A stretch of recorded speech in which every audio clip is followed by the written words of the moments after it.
December 98, so that's almost 13 years this year, and I've been with the Weather Service for about 17 years and altogether. Today's discussion is what I'm going to talk about is warning strategies. I think what I was asked to talk about essentially is how does the Weather Service decide to issue a severe thunderstorm warning or a tornado warning on various things, and what are the factors that go into those sort of decisions when we decide to issue those warnings. So that's kind of what we're going to discuss today. Let me do this. Do you need some help, Lisa? That'll work. Before I get into what we decide, I want to talk about why the Weather Service exists. The main and most important thing for the Weather Service is why we're on is right here. Protection of life and property. This is our mission statement.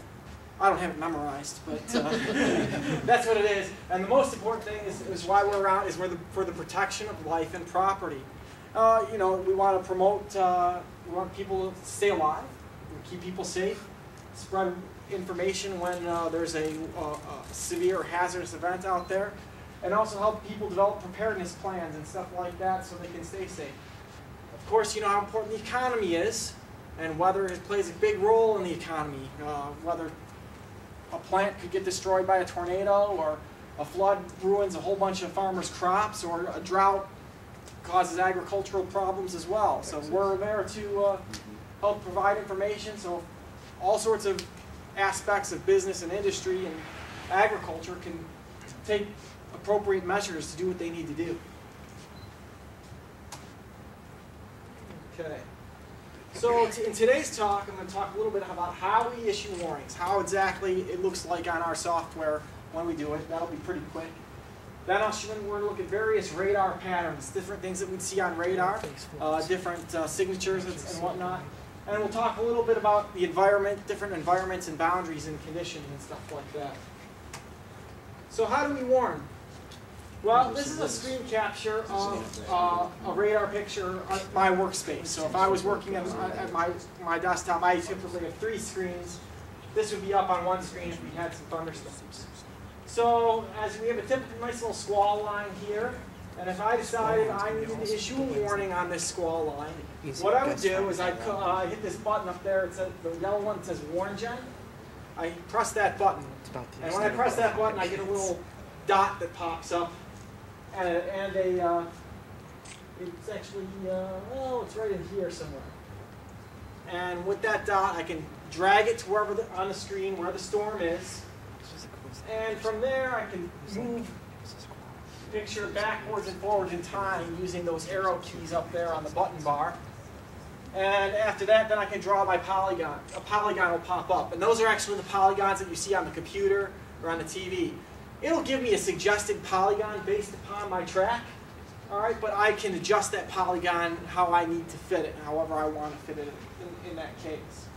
So in this case, let's say that was the polygon that I want to warn for, and because that's the motion of the storm.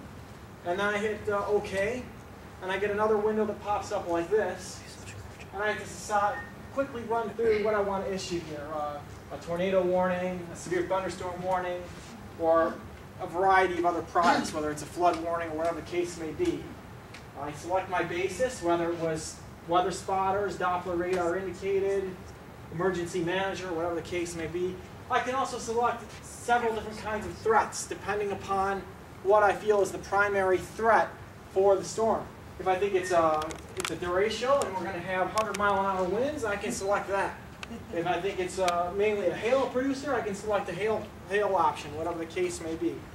When I'm ready to, when I get all my selection, I also select my time range, how long I want it to be in effect. So that can be anywhere from 15 minutes to 6 hours. But generally speaking, at Indianapolis, we try to keep our severe thunderstorm warnings and our tornado warnings to 45 minutes.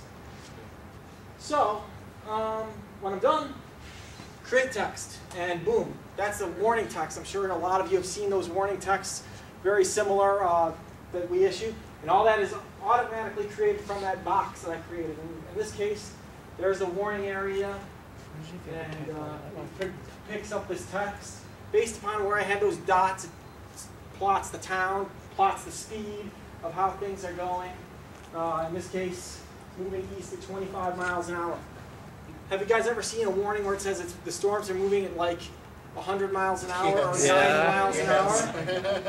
Yeah, sometimes that happens because what happens is the forecaster, he was in a real hurry, they wanted to get the warning out, and they didn't get their dots set up just right, so the speed was way off. So that happens sometimes, but yeah, usually when you see 90 or 100, they messed up their dots. Because it's really, not to say that that couldn't happen, but it's just, it would be unusual. And here's our preparedness up. So once that's issued, we hit another button and boom, it's out the door. It's out on weather radio, it's out on the internet, it's out in TV land where the scrolls start and stuff like that. They typically pick that stuff up. I know it goes out on the weather radio, it takes maybe about 11 seconds from the second I hit the button to the moment that the 1050 hertz and the same tones go out over weather radio. It might be a little bit, not much longer for, say, devices like TV stations and stuff like that. Actually, I know there's various weather warning programs that are out there that you can get alerted on your cell phone for weather warnings. And I know I have one for mine, and I've been just issuing the warning, and I got my phone next to me, and I hit the button, issue the warning, and not more than 10 seconds later, my phone's buzzing with the warning that I just issued. So it's pretty quick.